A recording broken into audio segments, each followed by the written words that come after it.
we got such crooked people in office, people that won't even come on this show, but they want my vote.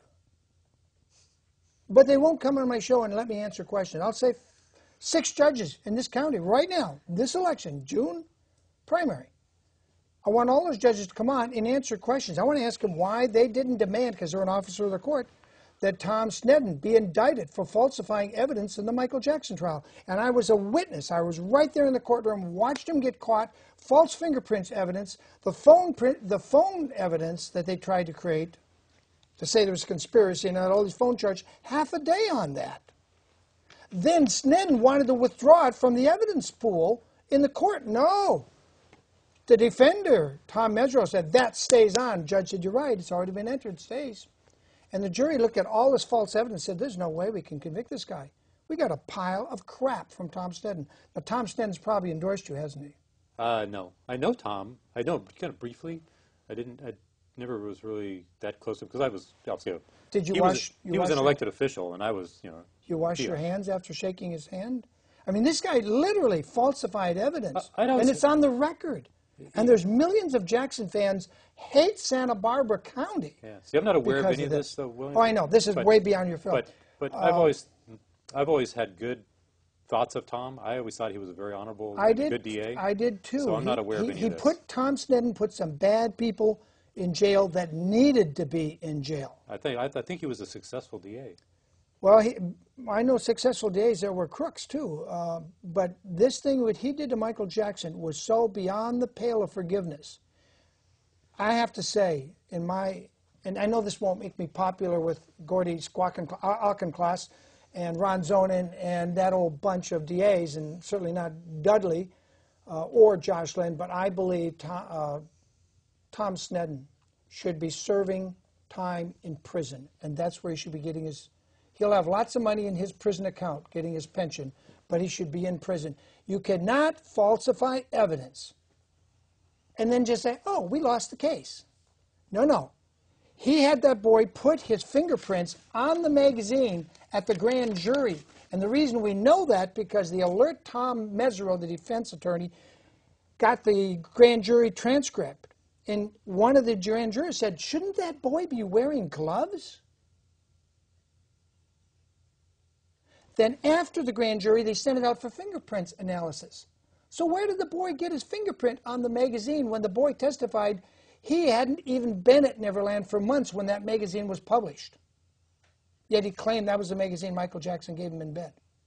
And Tom Sneddon directed all that testimony.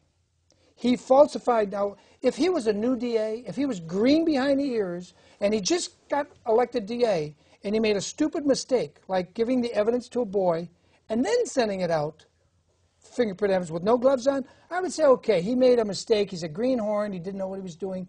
We can let it go. But 25 years? 25 years?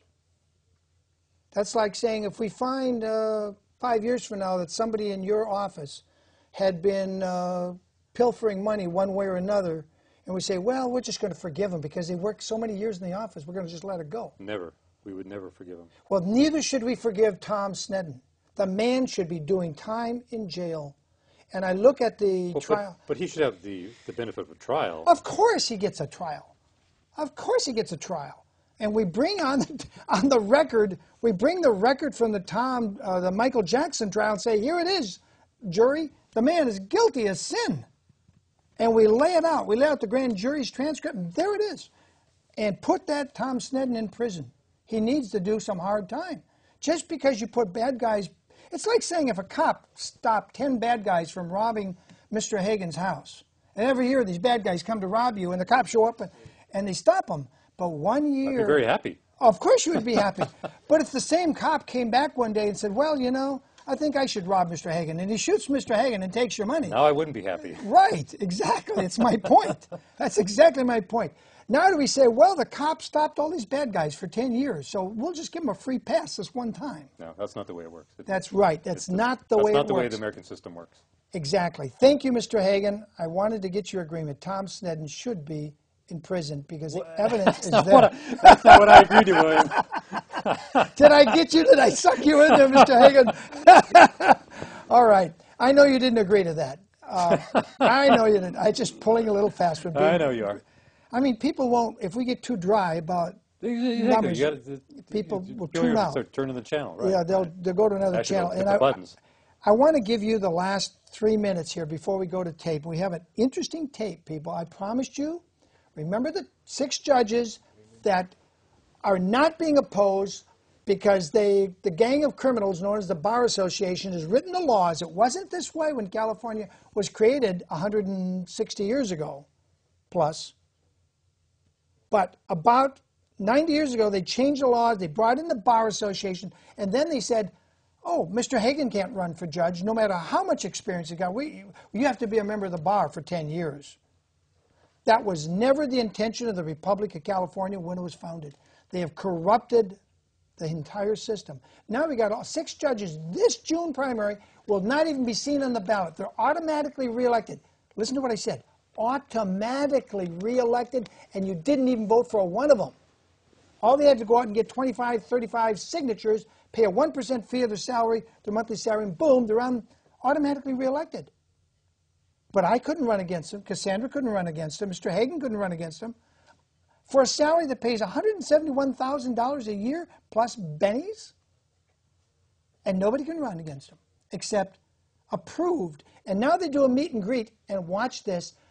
All the questions are written down, and a Bar Association person screens them. And listen to what this first she was appointed a commissioner, now she's been appointed a judge. She's never been elected, Colleen Stern. Listen to this first 2 or 3 minutes. We'll go to that, and maybe we'll be back with Mr. Hagen. I want to give him 3 minutes to make his closing campaign statement. I want to give him time to get his thoughts together. We'll go to tape, be back. For example, a retirement that's timed in a particular way that the governor is not able to appoint, and the seat is open and people run for it and they become elected. But once you've been elected, you have to run every 6 years. If people file against you, then you end up having to run and protect your seat as an incumbent elected official, just like any other elected official. The other way that people become... I'm going to ask them why they didn't demand, because they're an officer of the court, that Tom Sneddon be indicted for falsifying evidence in the Michael Jackson trial.